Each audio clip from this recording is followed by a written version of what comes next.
and welcome back to Tavern Talks York, the D&D podcast that nobody's heard of.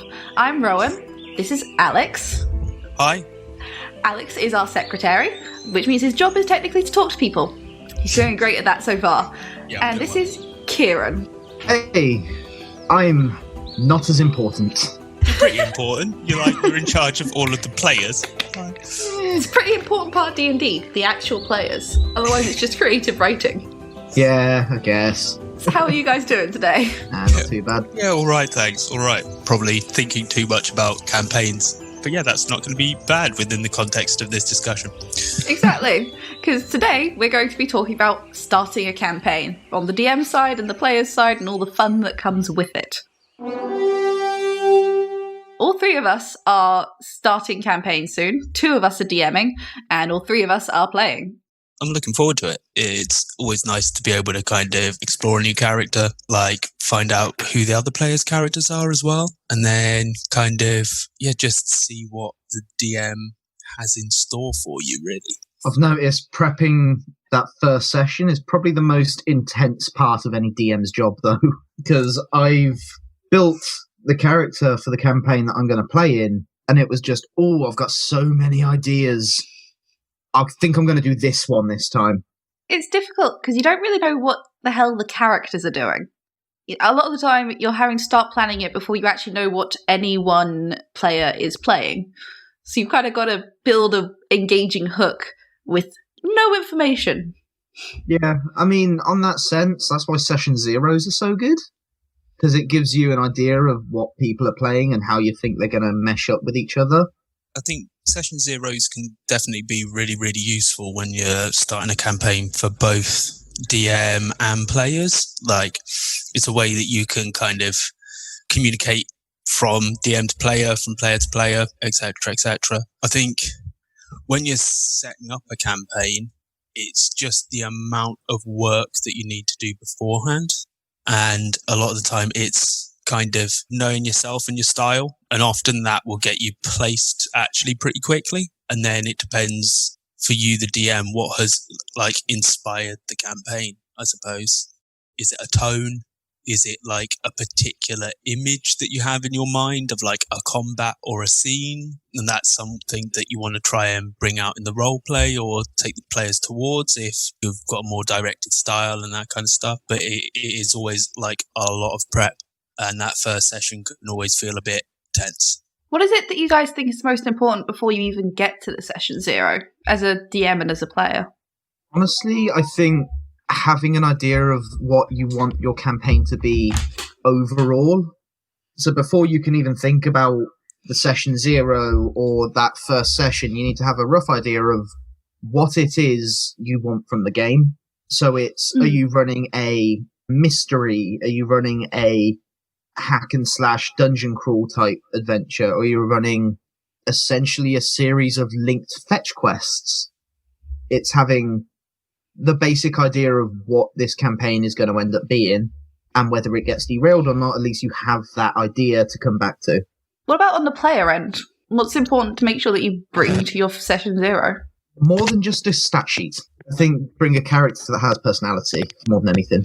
I mean, for me, it's bringing yourself, like, openly and honestly, as weirdly as that sounds. Like, so bring yourself along, engage with what the DM's saying, engage with what the other players are saying, and essentially be open and honest to the ideas that are on the table, and be willing to potentially have to move yourself if that's going to be the best thing for the game. Because in the session zero, what you're really talking about is the game and the campaign as a whole.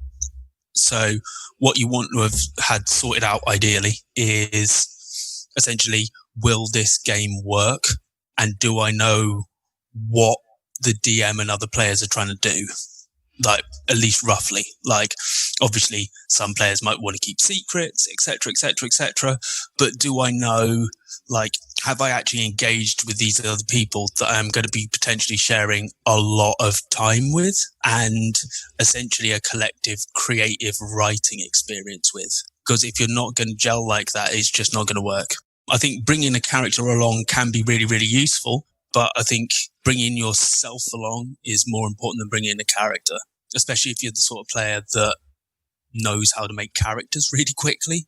Like, you can essentially come along and just go, cool, I've got a couple of ideas of maybe themes, but these themes could be attached to pretty much any character in terms of pure mechanics within the game, because the character traits that I want to put across are things about the person, not things about whether I stab things in the dark or cast fire out of my ass. And so it's one of those ones where I think bringing yourself is more important. What do you think, Rowan? Because you haven't really spoken much. I think I agree with you on all your points, but one of the ones I quite like is if you make sure that you have an idea of how your character got there, in a sense. It's obviously they need to mesh well, but I found that it doesn't always match about the mechanics as long as your character has a purpose. It doesn't have to be that it's necessarily they're on this magical quest, but just why the hell did they turn up? Why are they talking to these people? Would they talk to these people? And making sure that what you have preps in that way. And to make sure that you've engaged with your DM about any more esoteric things that you want to bring to the table. Yeah, on that, I think a good kind of almost before anything else is at least have an idea of why your character wants to travel with people. It's all well and good bringing a pre-made character or making one up on the spot, but if you end up bringing someone who's this lone wolf, always the edgy, kind of on their own in the corner in the shadows type character, why are they traveling with people? Why wouldn't they just stay on their own if they want to live like that? So I think bringing yourself is vitally important, but bringing a reason your character wants to be in a party is almost as important. Once again, the podcast showing their general hatred of lone wolves in a campaign. Yeah, they're not fun to DM for either, is the thing. That is very true. But for helping with those sorts of things, hopefully the DM will have essentially brought along some stuff to prep to help you with that sort of thing. Because there are also moments where, for instance, like the campaign that I'm designing in the background at the minute, like, is specifically, you guys will not know each other. I don't care if you don't want to be with each other. Like, that will be part of the role play. And so essentially, don't worry about it. At that point, like, you're asking quite a lot as a DM though. And so that's sometimes one of the things that you also have to think about when you're starting a new campaign is how much am I asking? Because on some levels, I'm asking my players to essentially trust me. Just trust me. I've got an idea. I know where I'm going. I know what I'm doing, but it's going to sound a bit weird at first. I think going back to what Key was saying earlier, I think you have to have a pretty good idea as a DM of at least roughly what you're doing. And so I like to have essentially my overview document, like, which is a general campaign overview, and that will be very broad. And then I will have my player introduction document that will be separate to that. Some of the stuff from that will be in the player intro. Some of it won't, because I'm just not telling them some stuff at the minute. But I need to have a record of it. And then also I actually like to have my first, call it what you would like, arc, act, whatever you want, like essentially like the introductory part essentially done and down, particularly because I prefer using milestones.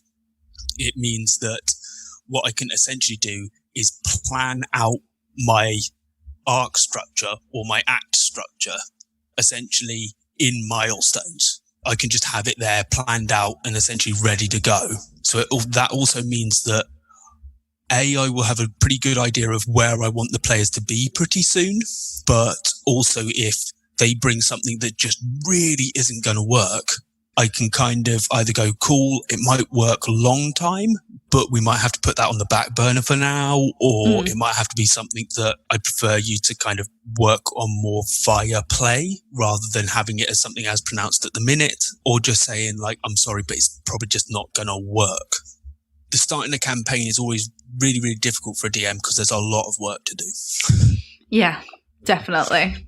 Yeah, it's something I'm realising after running a module for nearly a year now, is going into a homebrew world where there's not as much structure. It's just, so much. What if I'm forgetting something? On the other hand, you have the chance to actually do things on the fly a lot more. I much prefer the creative freedom in a homebrew world over a module. Yeah, I mean, I quite like... My general style as a DM is to rule of cool kind of improv, but I still like a bit of background structure to go with it. So it's just, this is going to need to be done. How are you going to do it?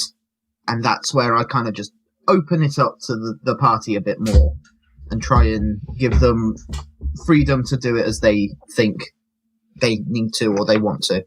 I generally quite like having a pretty structured and directed, essentially first arc. Essentially, like, it's not really arc 1, it's arc intro or prologue, essentially. And that's just so that it gives me a bit of space and time to sort out things in the background.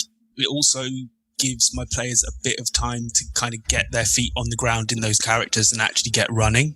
And it gives me time to essentially change stuff before we're overly committed to anything. It's just a way of just kind of getting everything going, kind of like giving it a push and then letting it roll. It's also one of those things where true open world is really, really difficult. It creates a lot of work, like a lot of work.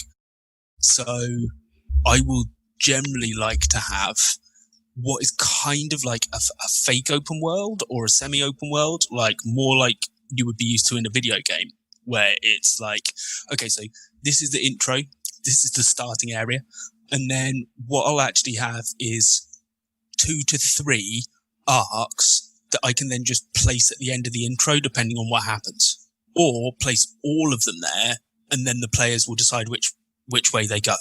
And most of my arcs will be, when I design them, they will almost be just in bullet pointed milestones. So I split milestones in my head into minor and major. It also means that what I've got there is I've then got this structure, but then from milestone to milestone, it doesn't really matter how the players get there. Like, they can do whatever the hell that they want, or they can completely skip some. That kind of stuff doesn't really matter. It just helps me keep track of what's going on and give more of a sense of a cohesive narrative, and as if I haven't lost control, whilst trying to kind of give the players the space to just do what they want to do, essentially. And also being able to cheat in the background because the players don't know which arc I'm going to slap in next. Right? So it's one of those ones where it kind of gives me freedom whilst also giving me structure. Kind of the freedom of a choose your own adventure book. It's kind of pre-programmed which way you're going to go, but you still get to make the choices. Yeah, I mean, I'm doing something similar in one of the campaigns I'm currently running. So the party have just finished what is essentially the prologue to Hell, and it's kind of opened up after this vision where they've been shown 3 figures, and they essentially have to go to one of them to find out where the MacGuffin is. But then there's steps between, and it's kind of a mix between open world and set structure, because they have 3 routes they can take with it, depending on who they decide to track down. But you have mentioned that your little mini module also has if they choose to go to this one, then something's going to go wrong, so they have to go to this one. If they choose to go to that one first, something's going to go wrong, so they have to go to that one. That's more of an advisory for it, of the heart of the story of this is about these characters from the story that you're slowly being drip-fed. And the module's just like, well, we want the characters to meet as many of these individuals as we can, so, I mean, go for it. Make them meet at least 2. They're going to meet 1 by nature of it, so who knows? On some levels, it's a way of essentially doing semi-open world. So you have that kind of feeling of it being open whilst not actually having to potentially come up with absolutely everything that could ever happen ever. Also, it's one of those, it's not really a player thing, it's just a human thing, but a lot of people don't actually tend to massively go outside the bounds of what is pretty obviously in front of them as far as options go. So it means that, like, you can kind of give the feeling that a campaign wants by kind of presenting enough options that are diverse enough, rather than every option that are then potentially quite shallow because you haven't been able to do the work on them. But that's what a lot of video games will do. You can't actually genuinely come up with an entire universe that will just do its own thing. Even really, really open games like Kenshi and this kind of thing, that's still programmed within certain bounds. And so, yeah, like I think it's just a way of kind of trying to provide an open feeling without being overwhelmed, particularly when you're trying to start a campaign and it feels that, like, if I'm going to start and put them in this world, I kind of have to know what everything is doing. And that's almost impossible to keep in mind, or impossible to keep in mind to kind of the depth and the quality that you might want. Going back to the idea of milestones, one method I'm thinking of playing around with is basically there is a background story that the players might not know about until the very end of the first arc that progresses whenever they meet a certain milestone. It's kind of like, how to best put it, like scripted events in a video game where the big bad is prepping the evil army, but you can ignore that and go do all the side quests, like fetching the farmer's cabbages from the field or dealing with the skeleton thing in the cave, and it won't take away from this big plot in the background, because I still want the characters to be able to see the effect of it, if only by 5th level knock-ons down the road. Like, so it's kind of giving them the freedom to play around a bit more, but still have the consequences of, yeah, this is happening in the background. If you don't clock on, it's going to happen. That's one of the things that I'll use fronts and clocks for. So, like, it's why the other thing when I'm getting ready for a campaign is considering what fronts and clocks I want there from the get-go. And if there are any fronts and clocks at all right at the beginning of a game. Occasionally you might have some. Also, some of them might be known to the players, some of them might not be, etc., etc. But I like to have those because if it is one that's relevant at the beginning, and it is something that the players should probably know, it's good for them to know that because it can give them a feeling of immediacy and the motivation to actually do some stuff, essentially. Alex, would you like to explain for anybody who's listening that doesn't know what fronts and clocks are, what they actually are in D&D? I cannot remember where the term originally comes from, but fronts and clocks are essentially a way of measuring the progression of something. So you will create a front, which is like repay my loan. And then the clock will have a number of kind of sections to it. So it could be like a 4 o'clock or a 6 o'clock or a 12 o'clock or whatever you want. And every time a certain trigger is met, you fill in a part of it. And then when the entire thing is filled in and the clock is complete, essentially the outcome of the front occurs come what may. So, for instance, if it's like we have to repay our loan every month of this much money, and it's in a world where there are 4 weeks to a month, it's nice and easy. We don't like, so literally I will have a 4-place clock. And so it just measures every week that goes by. And it's a way of kind of measuring time passing in the background, but also like with a loan repayment, like it's a way of kind of giving the players some sort of feedback, because what D&D can be really bad at is feedback for players. And so it's a way of giving them some sort of feedback. And also if the clock's really relevant or this kind of thing, it can also give them that sense of, oh shit, we really have to do something. Like we seriously have to do something. Like the world is going to end in 13 hours because we're Flash Gordon and I can slowly see this clock filling up, etc., etc. But yeah, like there are fronts and clocks are essentially a way of just measuring the progress of some sort of activity and essentially setting a time for the clock to go off. Back to more pre-campaign prep things. Alex, you're kind of notorious for having the 17,000-page documents at the start of a campaign. How important do you think pre-campaign lore is? So it is as important as you want it to be. I know that is a really, really vague answer. So for me, some campaigns I like to give a lot of information. Like, so particularly if the if I have a campaign where I want my players to feel like they are somebody that is in this world and from this world and knows what's going on, I will want my players to have as much information as possible so that they can, if they wish to, they can take on this information and they can kind of connect with their characters and where their character would be and feel.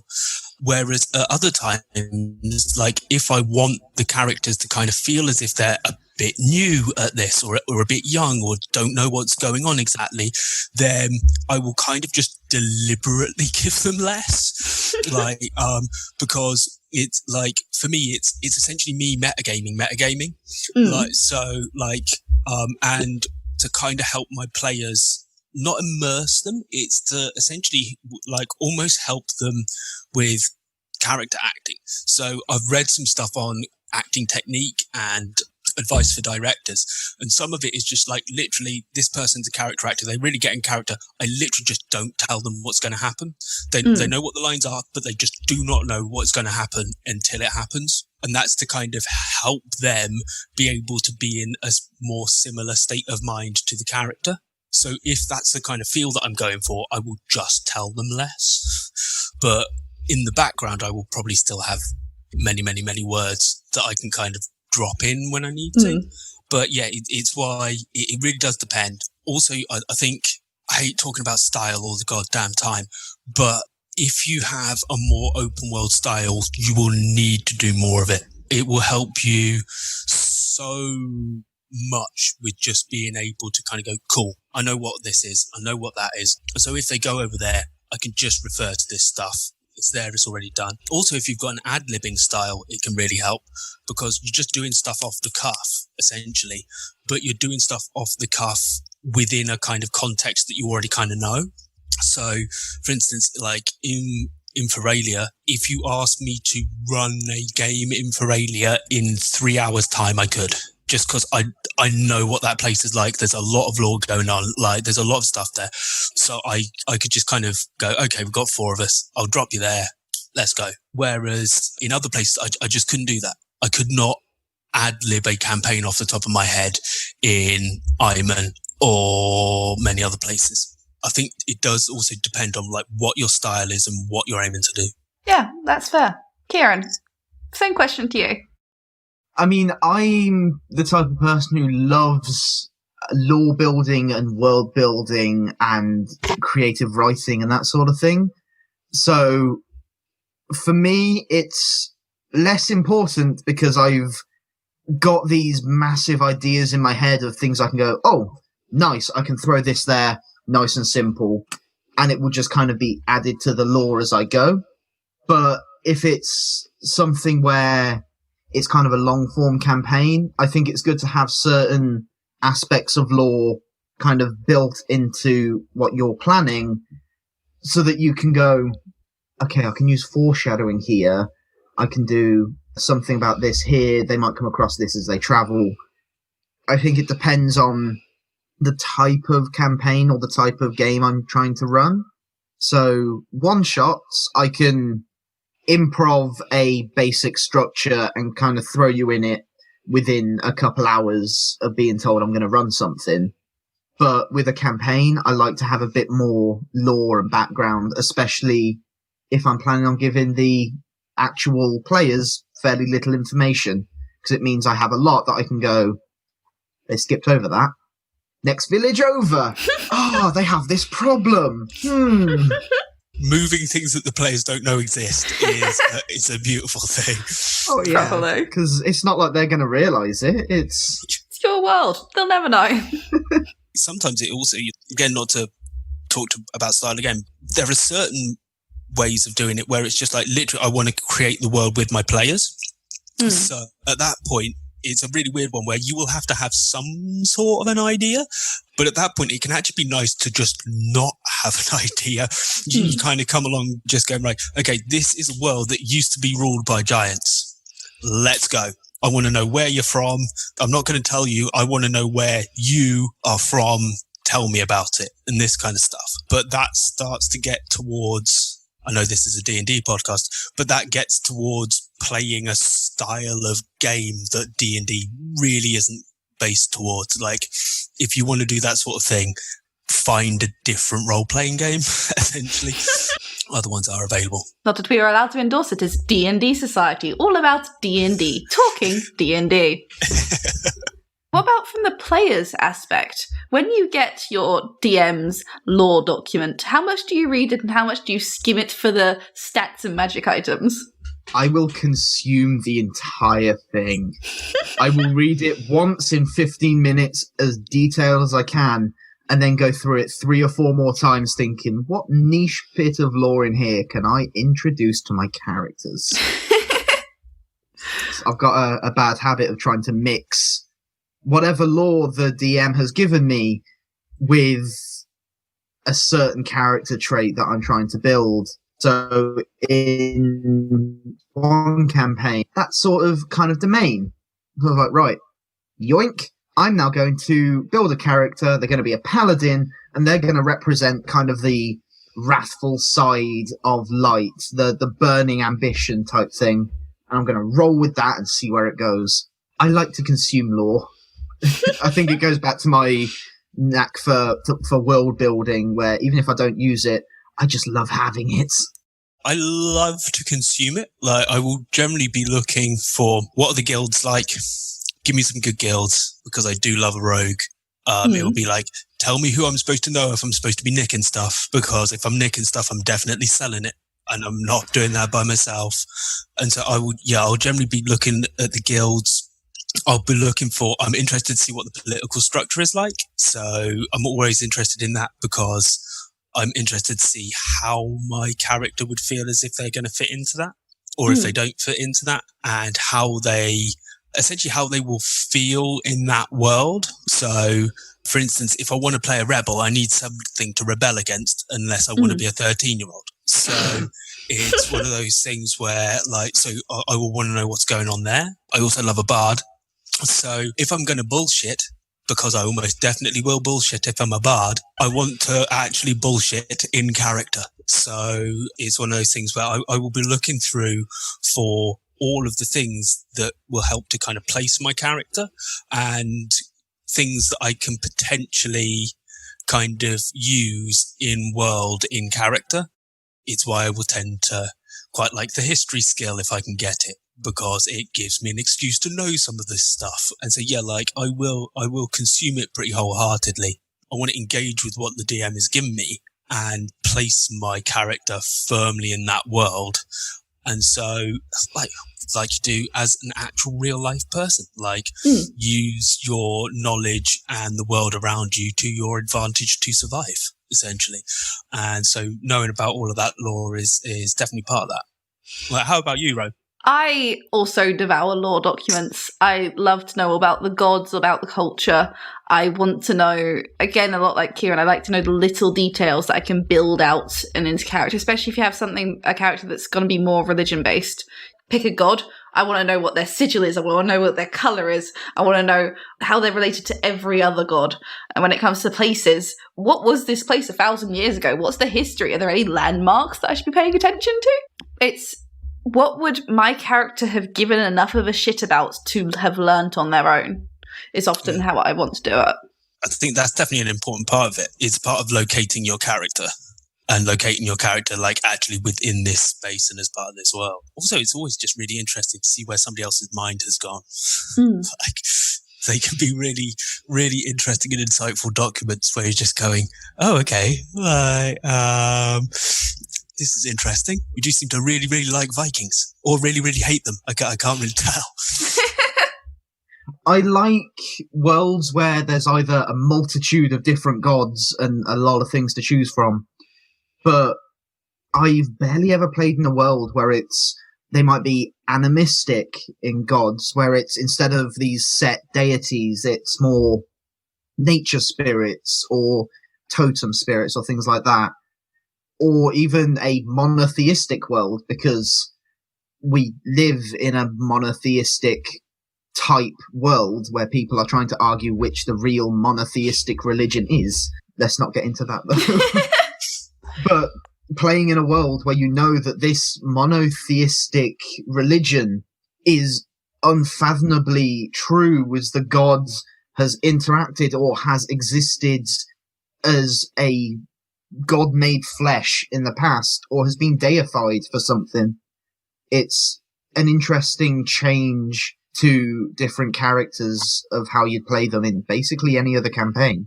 I think the gods are always really interesting and important in people's campaigns because they're a strong way of kind of indicating how the emotional environment of this society is working. So if it is a monotheistic society, how is this society dealing with this? Like, is there just one monolith of a religion, or has this religion within itself split into various different factions as they kind of interpret what the god has done? Like, the god made a river by peeing from 50,000 feet. Like, well, some of us think that this means water is very important. The other ones of us mean we think we should piss in water. That's one of our most, in this kind of stuff. Like, so all of that sort of stuff is really, really interesting just to see kind of like how that works. But then if it's in a monotheist, if it's in a more polytheistic kind of environment, that will say something very, very important as well. Like, and also, how are these religious institutions structured? So is it more Abrahamic, where it's just like there is quite a strong centralized form of institutionalized religion? Or is it something that is far more kind of diverse and local? So, and this isn't to have a go at Abrahamic religions. Are some of these essentially Quakers, where it's actually like the same religion, but on a very, very local, personal level? And do both of them exist? And how do they get on? All of this stuff is really, really interesting and can just help to locate your character and kind of. And on some levels, that is the best way of describing the emotional state of this society. You can say as much as you like about, well, an artificer can make a metal dog. Like, that's cool. Like, but it doesn't really tell me anything about the people and their emotions. What does is, how do they like to drink? What religions do they have? And how do they like to fuck? Essentially, this will tell me more about the society than anything kind of purely mechanical. So again, like if you've got a steampunk society, that's cool. But that kind of tells me about the tech level. It doesn't tell me about what people feel about this technology. Like if it's had an impact, like have the god or gods changed from being something that's non-techie to now they are shown in illustrated manuscripts with goggles on their head. Like, I mean, yeah, it's one of those things where it's the best way of getting probably the feeling of a setting across. I feel like gods could have a podcast of their own, really. I feel like it's such an important part of world building, at least for me. It's the fact that it's such a big part of the world as a whole, because there are several classes that depend on the existence of these greater entities, and it's just a great way of exploring how this world is. How do these gods affect the creation myths, for example, or even just the form of theology that this world has taken? And is that belief giving life to the gods, or is it the gods who sparked this belief to feed themselves, sort of thing? There's lots of ways to look at it and to think about it, and there's so many ways that has knock-on effects, especially when you think about how the characters are going to react to it. I think another thing is, as you touched on with creation myths, you can find out a lot about culture with its creation myth. In D&D, where it can be true, is it how it actually happened, or is it a romanticized version of it? Has the true history been expunged by either the people or the gods, or is it up front for everybody to know? Is it the sculpted of clay, or is it they sat back and watched creatures evolve for thousands of years and went, I want that one? How exactly did this culture develop before culture?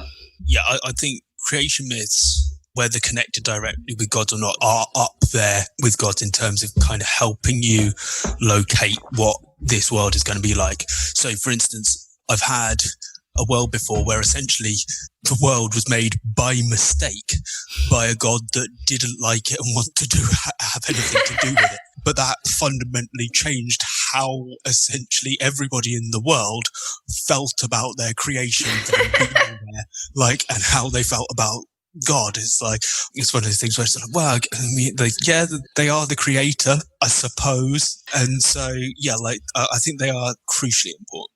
They're also just fun to write. Oh, yeah. From not even a D&D perspective, just writing a creation myth of this fantasy world is some of the most fun you can have with world building, because you can go as wild as you like, and it will be true. It's stepping away from the more fun parts of world building and lore. When you're starting a game, being it looking for one or picking players as a DM, what do you look for? I'd say play style. I think you can have the perfect group, but if they expect a certain or enjoy a certain play style, it often just falls apart if it doesn't mash up with what you're running or how you typically kind of default to. There's that element of compatibility. It's great to play with your mates and stuff like that, but if they like the idea of telling this story and you just want this creative exercise of this weird adventure, it can kind of conflict and either take you out of the game or just kind of put you off in general. So I think that's probably, personally, the biggest thing I'd look for is what they're expecting out of it and how they like to play the game.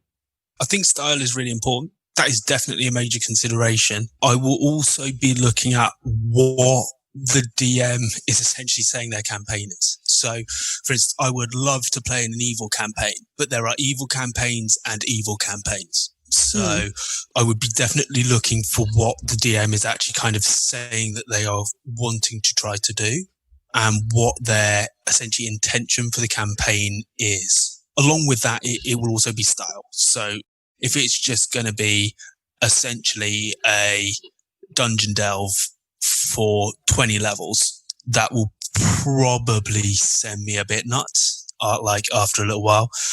There's only so much character development that can happen whilst underground hitting things.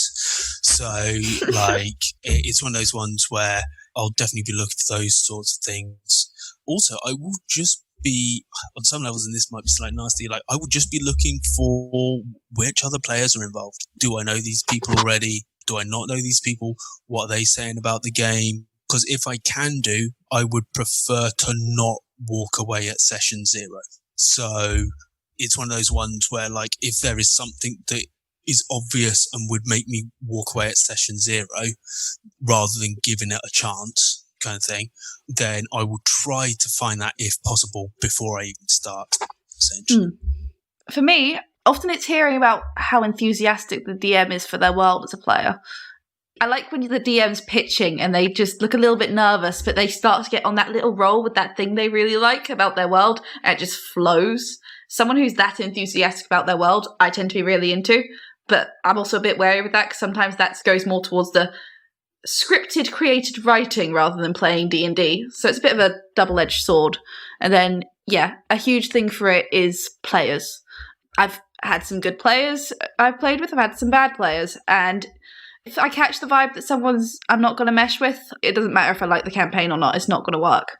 On the other hand, if I'm not 100% certain about the campaign, but I know a couple of spectacular players who are going to be in there, I'm much more likely to dive in, because with the right set of players, they can feed the DM so that it all just becomes this wonderful thing of joy or whatever. Yeah, I get that. Anything can be good with friends kind of thing. And so, I can definitely get that. I might suggest we split for about 10 minutes, no time at all for those people watching, and then we will come back very soon.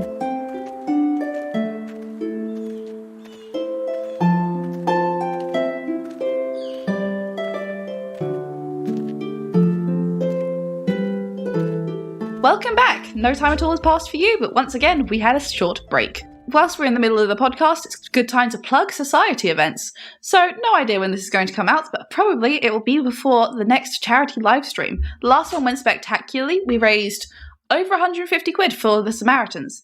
And this one, the charity is being chosen by the winner of the Creator Monster competition. So the winner should be announced the week of, for those of you in the university, week 7, the weekend. So probably already been and gone by now. But the charity live stream will be ran on Wednesday, the 2nd of December. It will be featuring many of us here, so hopefully come join. We'll have fun. We'll cause chaos, and maybe I can convince the DM to bring Dave back, my kidnapped kobold. Yeah, I'm looking forward to it. It should be a good event. I'm still thinking of what to bring. Yeah, I've got no idea. Honestly, For those of you who don't know Kieran, his favourite thing to do is to, right up until the day a character is due to be played, every single day, he'll come up with a brand new character. And if you're the DM, he will show you the character, be like, is this cool? The next day, what about this one? The next day, what about this one? I know he has 30 AC. It's fine.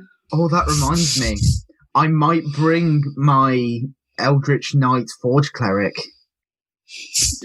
No. You're not the DM. You can't tell me what to do. So what if they have 28 AC at level 4? He has been trying to let me bring this one into my campaign for 2 days. I am dying. It'll be fine for a charity live stream. It'll be fine. Yeah. Gives me an excuse to do something stupid. So Yes, that is true. Gotta love a gimmicky character with no consequences. As long as I don't make saving throws, I will never die. So, from our Discord, we have a couple questions. Number 1, from Charles. He says that he's always curious to see what kind of subclasses people want to see. So, what are you guys' thoughts on that? I quite want to see probably Warlock-based, something that casts using a non-conventional stat. So this is something me and you, Rowan, talked about a fair bit before. It's the idea of, in previous editions, I think it was in 3.5, Warlocks used Constitution as their casting mod. Or was it 4th? 4th edition doesn't exist. 4th edition does not exist. But the idea of a non-conventional casting stat and the kind of ramifications that would have when you build the character. I'd love the idea of having someone who casts magic, but because of the strain it puts on them, they use their constitution to see how much magic they can channel. Yeah, I think that would be cool. Like, doing something slightly different. I always like the idea of non-conventional casters.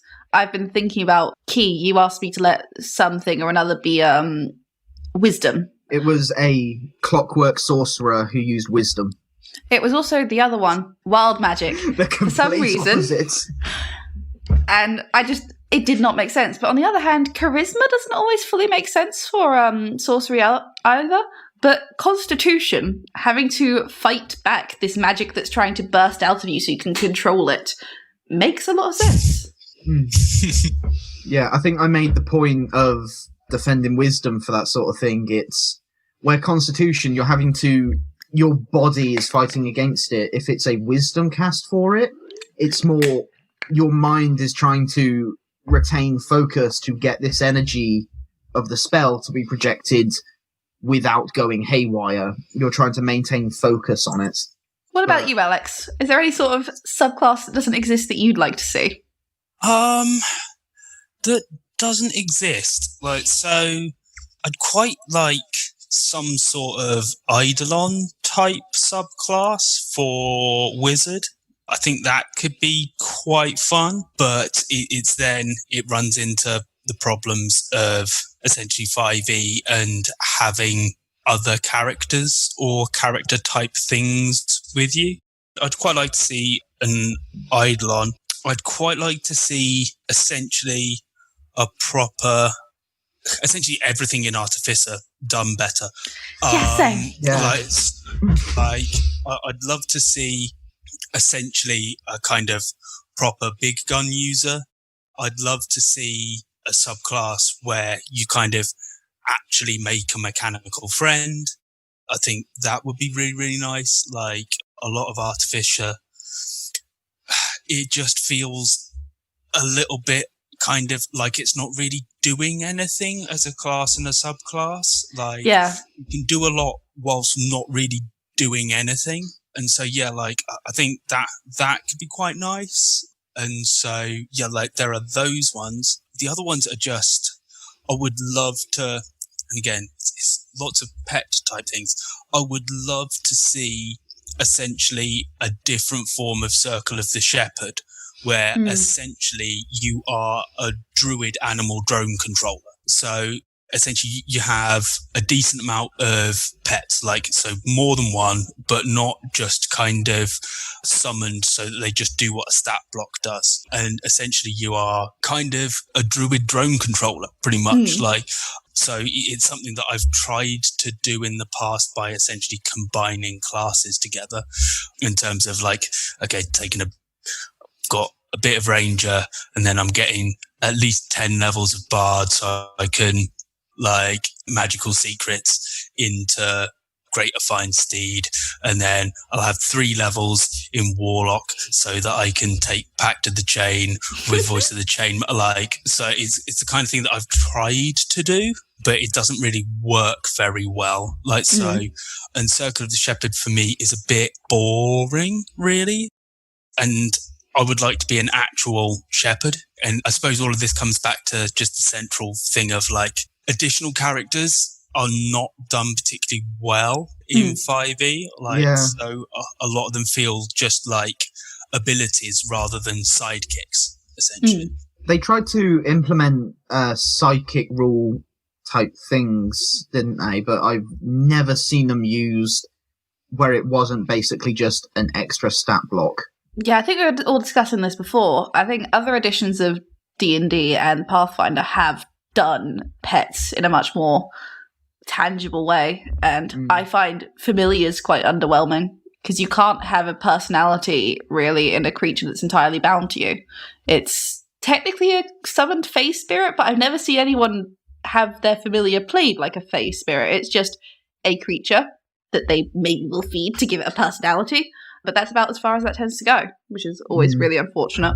One thing I would quite like to see, and this is more of a revision than a new subclass, but it's a different form of Hexblade, where it's, because Hexblade, I've only really seen it as like a dip into the class, because all of its other abilities are kind of estranged from the concept of it. You have this awesome weapon that you use your charisma, your spellcasting to wield, like a permanent shillelagh, but then you get the ability to raise spirits of things you kill, and other abilities that don't really line up with the theme of the class. It feels like the thematics of Hexblade have been quite skewed in different directions. So even if it's not a warlock thing, if it's something like a monk, where instead of the Way of the Kensai, where they have this particular weapon they're really good with, it's more they actively channel key through a set weapon and get abilities that aren't just, I can use my punching monk dice instead of the weapon dice. It's subtle changes or revisions to it to make it feel more thematically concrete. I personally would just, like Alex said, I'd like an overhaul of Artificer entirely. I really like the idea of the class, but every time I play it, it feels really flat. It feels lackluster. It feels like you're not really ever good at one thing, and you're not really good at a lot of things. There's specific scenarios where you can be quite useful, but that's often more flavor than actual mechanics. And I love my flavor, but it always just feels a bit and for something that is such a cool concept. Yeah, it feels like a diluted version of Blade Singing Wizard who can make magic items. There doesn't feel like this uniqueness to it, even though the idea and flavor of the class itself is amazing to try and play through. I found when I play Strake, my armorer artificer, it always defaults to I'm either shooting stuff or punching stuff, and that depends on a choice I made this morning. I have 20 intelligence. I am the single most intelligent non-aberration or undead that can exist probably in this continent at the minute, but my default in battle isn't these incredible tactical plays. It's just pew pew, punch punch. It's not dead yet. pew pew, punch punch. I also find that the infusions can be quite lackluster. Yeah. And the item creation, you kind of have to hunt down the rules. And in the original release, it's just infeasible to make it. Xanathar's release for magic item creation is pretty cool, but I feel like if we could just have, like, side by side, the Artificer and how the Artificer specifically creates items, it would just make a bit more depth to it all, because the Artificer, they've lost out on a lot of the spellcasting that wizards have. They should get their magic items. Yeah, I mean, they kind of have that with their replicate magic item infusion, but without some kind of homebrew modification where, unless it requires attunement, it disappears if you decide to change infusion when you level up. It doesn't have that, you are making this thing, it is going to be useful in some manner. Instead, you kind of get, you've made this thing. You're going to have it for a day. Yeah, it's completely useless tomorrow. Like, what's the point of a bag of holding that's temporary? You know, you got a bag of holding to hold your shit. It can hold everything. But tomorrow it's just a random satchel. It kind of goes back to essentially a similar sort of problem. Yeah, because I don't like those infusions. They feel like I should be making stuff and I'm wasting infusions on kind of temporarily making stuff. But it kind of comes back to a similar problem as the pets, where essentially a lot of stuff in 5e, they don't want to give you permanent power. It just has a similar feeling to that, where it's just like, we want to give you the ability to do something, not actually being able to do it kind of thing. And so, yeah, it's a bit weird. It's just a class, I think, that could benefit from an overhaul, but also just, some different subclasses to make me want to actually play it all the way through. I mean, I think even if they just change how they make magic items, because I never understand how someone whose entire profession it is to create these magic items can't make one that sticks. Yeah, and they can only make something properly half as quickly as Pete, the 9 intelligence cleric, because he has spellcasting, so he can do it. Yeah, it's just all very lackluster. It kind of feels like in order to avoid power creep, they don't give you permanent power. But that doesn't really work, because power creep is entirely unavoidable in any system. Yeah, it's... Even with some releases that are coming up in Tasha's, thing like Mind Thrust kind of comes to mind, where it's a fairly low-level spell. These classes can get it. If they fail the save, they take damage and can only do a movement action, their action, or their bonus action, and no reactions until your next turn. For a low-level spell slot, you can completely shut down an enemy because they either need to run the hell away from something to recharge, or try and stand their ground and cast a final spell before they get mauled by your melee character sidekicks, your fellow adventurers. And yet, on the other hand, the Artificer can't even make a wand of smiles that lasts more than a day. I kind of feel sorry for him. I play an Artificer in Kieran's campaign, and I love the character.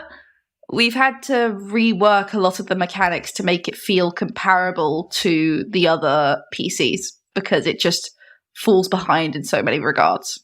I was going to be a bad man and essentially talk about a different subclass, so I do not mean to derail. So, like, it was just Key said earlier about, like, tactical choices. Like, one thing I would love to see is essentially an overt warlord fighter. So not just a battle master, somebody who literally is kind of their job to literally stand there and give up their attacks every turn in order to kind of help boost the performance of the other characters. Like, because again, it's one of those ones that you can kind of do by kind of comboing Bard with Rogue Mastermind and various other combos that you can kind of get to do it. But I would like to just see essentially like a specialized subclass where it's like, this is my thing and I do not have to be a music wizard to do it. Like, I can do it just because I know battle. Like, I know battle, I know war, and I am here to essentially shout, pretty much. You could even have some of it coming off of one of their mental stats, a bit like either link it to some bits of it to like wisdom or charisma. You could even use a battle mastery type kind of basis in terms of like they have commands instead of maneuvers, and they have like X amount, however many you want, like they have X amount every short rest and this kind of thing. Like I would like to see essentially a warlord, just because I quite like playing a support fighter. I quite like playing support and a bit of control potentially. I love goading strike, just so I can go in there and kind of have an effect on the combat that isn't just doing damage. And so, yeah, I would love to see some sort of a warlord, essentially. The game's kind of got tank probably as good as it's going to get tank in terms of like Cavalier or Ancestral Guardian Barbarian, like in terms of just slapping things, marking them and giving them disadvantage on anything that isn't you. You could start doing like, so this is another one, either as a barbarian or a fighter, would be doing an actual taunt or control fighter in some way, which weirdly almost a bit more like panache kind of thing. So somewhere around there, but that might not need a new subclass in one of those. It might just be kind of changing one of Ancestral Guardian or Cavalier to essentially have slightly different mechanics from each other in terms of how they want to affect and try to control that combat. Because I think it's one of the things that's missing. So as a DM, there is the eternal argument of like, does my intelligent individual slap the thing in front of me because it's hurting me, or does it slap the thing that's actually more dangerous in the back that is pooping fire out of its fingers? And a lot of the time it's just like, well, yeah, I'm going to slap that thing that's shooting fire out of my fingers. And so it's one of those ones where having something where you can actually control some of the movement of combat as a frontline fighter outside of essentially the Sentinel feat would be really, really nice. And so I think those are the two of the ones that I think are missing. I'd like to bring up just very quickly how broken the Sentinel feat is. I love it. I love it. My little gnome angry boy can make a Tarask freeze because he bopped him on the leg. It's great. I don't get how that became a thing that they thought would make sense, but it did, and now it's a thing. I don't think they considered the size implications of it, because it's easy if you're fighting a lich to go Sentinel feat. He ain't moving because when I hit him, I hooked my sword, I don't know, in between his rib cage, so he can't move forwards. I'm pulling him back. But as soon as it gets to things like huge-sized creatures, it's... How are you, Mr. 18-strength fighter, stopping this Goliath of an entity from just pulling you away? Yeah, I think there are definitely like little changes you could make to it in terms of like, literally it only works on things that are one size bigger than you at max. It's also my swashbuckling rogue Battlemaster fighter with Sentinel, so I've got Riposte and Sentinel. The amount of times I can just create reaction attacks where I can use my sneak attack again, it just becomes a bit nasty, really. And so, yeah, like Sentinel is a bit broken. But then again, like a few of the feats are a bit broken. I mean, what would be the fun if they weren't, really? Got to have a few things to throw at your DM without telling them what exactly it does, so they can come back 3 sessions later and go, what did you do to me? Yeah, there are a couple. There are a couple of feats. There are also a couple of magic items. You have when the DM doesn't know what illusionist braces do, and then you start just kicking out cantrips with your bonus action every goddamn turn.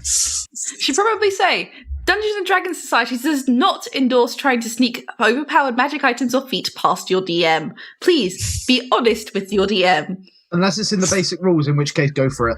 I don't care if it's technically in the rules. If your thing is coming in with 30 AC and disadvantage on any attempt to hit them, no. Just wait until they hit level 7. They get Spirit Shrouds. If you do manage to hit me, you take damage as well, mate. in general, just don't try and cheese characters to play in a real campaign. Yeah, I mean, it's all well and good if it's something like a one-shot where you want to play this ridiculously niche character with absurd saving throws but not much else, because it's a one-off thing. But yeah, be nice to your DM. They hold all the power. Rocks can fall. Every time I complain to my dad about players being dicks, he's just like, just strike them with lightning. That's what we did back in my day. Yeah, there is always the angry god route. You've magically contracted syphilis. In my last session with my family, they all decided, because they have pet mountain goats that they can ride, because it's a lot of mountainous terrain. Great idea on my part. They are more precious over them than they are the small child that they had put in their service for a while. Players. Yeah. But they decided that was in the when middle... it contracted the virus. Oh, shush. We're not talking about the fact that I accidentally had a coronavirus allegory in my campaign. Anyway, they had these goats, and in the middle of combat, they realised the thing in Roll20 when you can set yourself to talk as any character that you control. So they started having a conversation as the goats, pausing combat. So I said, the next person to talk as a goat is taking an attack from this high-level enemy. Every single one of them chose to talk as a goat. One of them got downed by the attack, and they continued anyway. You gotta love players. They will always do the thing that you tell them not to do. I was part of that. Yes, you were. I joined in. You're supposed to be the one to show them how to be good players. That session, if I wasn't there, it would have been a TPK, because the one cleric in the party doesn't heal. Gotta love those clerics. Gotta love those clerics. And also the one person who wanted to be a healer didn't want to be a cleric because they didn't want to be associated with any gods, even a fantasy god. So they then got iffy when I said that wizards don't get healing. This is why you don't play with family, folks. Well, they can be a bard. They were using SRD content, so it was only from the basic rules, because they refused to look up their own characters. So I had to run through every single character option bit by bit and build their sheets for them. I was not going through the full compendium. And before you end up doing that again at some point, and they go, I want to play Mystic, I want to play UA Ranger, I want to play Artificer. But honestly, I told them after a hiatus, like, right, I can give you really cool characters if you want, as long as you look it up. Hey, there's these ones that have flying speed, there's these ones that have innate magic. You want to be the one to seduce the dragon? Bards. And they were just like, that sounds great, can you do it for me? No. And then they complain that they don't get healed. Well... So my sorcerer has to waste his bonus action, which is the only thing he actually had on that turn for other reasons, to use Healing Word. Constantly. 4 turns in a row. I was trying to get my Psychic Blade up. I have no attack spells other than my Shadow Blade, because he's a melee sorcerer. Couldn't summon the Shadow Blade, because they kept going down. At least this way I know that my family has actually watched the podcast or not, because they'll be coming into my inbox to rip the shit out of me in a few days. Next from the Discord, and our last question of the day, Matt, the wonderful person who edited our last podcast, has asked, what's your favourite whale fact? Sperm whales are the largest toothed predator on Earth. Nice. Moby Dick and Monstro are the single most feared whales in fiction. Narwhals and manatees. Manatees aren't whales, but narwhals are. Narwhals, the spike that comes out of their head is actually just a tooth that grew through the tops of their skulls, for one. And for two, they believe that they might actually be the origin of the myth of mermaids. These weird whale creatures with a spike out their head, mermaids. Narwhals swimming in the ocean, causing a commotion. The word whale actually derives from essentially something that means large sea fish. And there used to be the term whale fish, but that became obsolete when people found out that they weren't fish. Does anyone have any more whale facts, or are we going to move on?